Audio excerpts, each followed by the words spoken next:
How to knit a drop stitch. We insert the needle and yarn over twice, pull it through, and repeat. Insert the needle, wrap the yarn around the needle twice.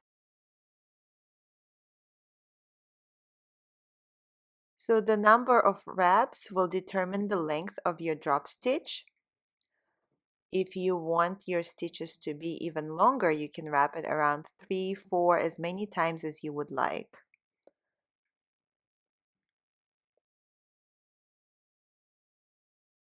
And you repeat same thing for every stitch in the row.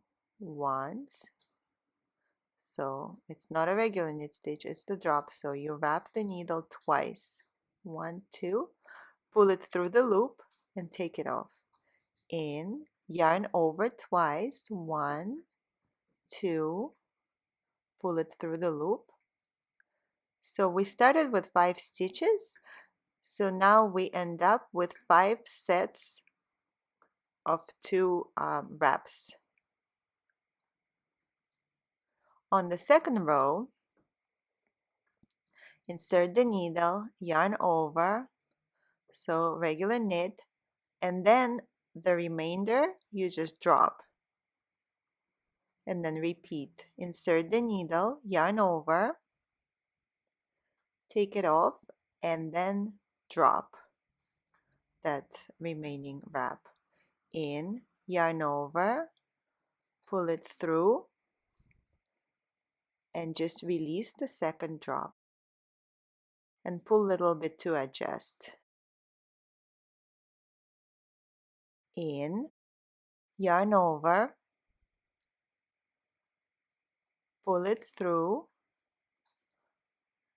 drop the second wrap, and adjust.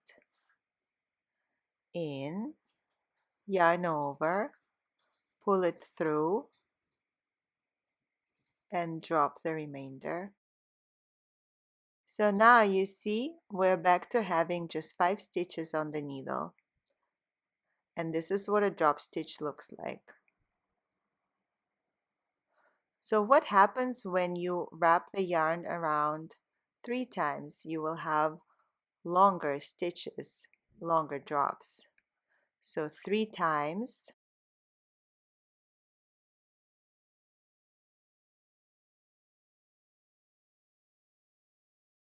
3 times again, and repeat to the end of the row. So insert the needle, 1 wrap, 2 wraps, 3, pull it through and take it off the needle. In, 1, 2, 3, pull it through, release. In, 1, 2, 3, pull it through the loop, take it off the needle. So here now we have 5 sets of 3 wraps.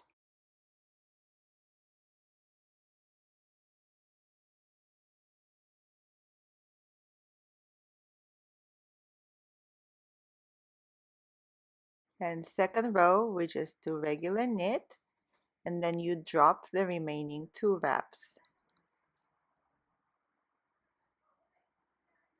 In, yarn over, pull it through, and release the remaining 2 wraps.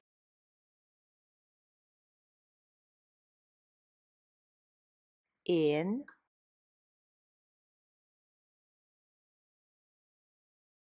yarn over, pull it through, and release the remaining 2 wraps. Adjust.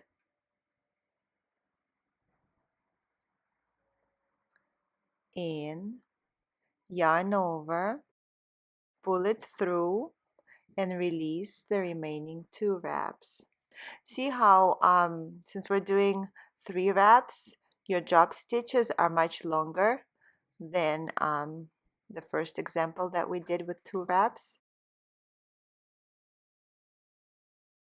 So there's many different ways to do a drop stitch. This is just one of them.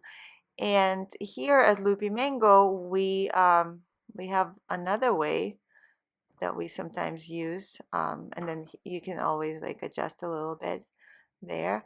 So another even faster way to do a drop stitch would be to um, insert the needle, yarn over, and then you just pull the yarn out as long as you want it to be. And then you repeat. Yarn over, pull the yarn out. So you're just making an extra long stitch.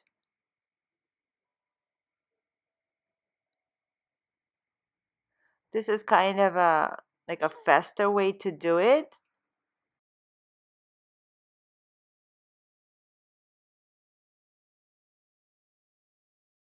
Just don't pull the yarn out.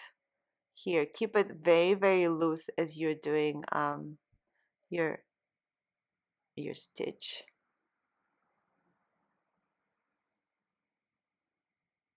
So if you're not a perfectionist and you're not trying to get every stitch to be exactly same length, that's a good way, an easy and a fast way to do it.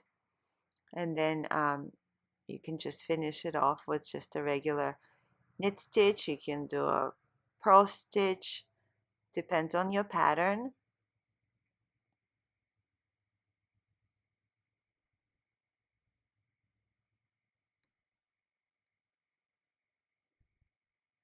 So just a regular knit.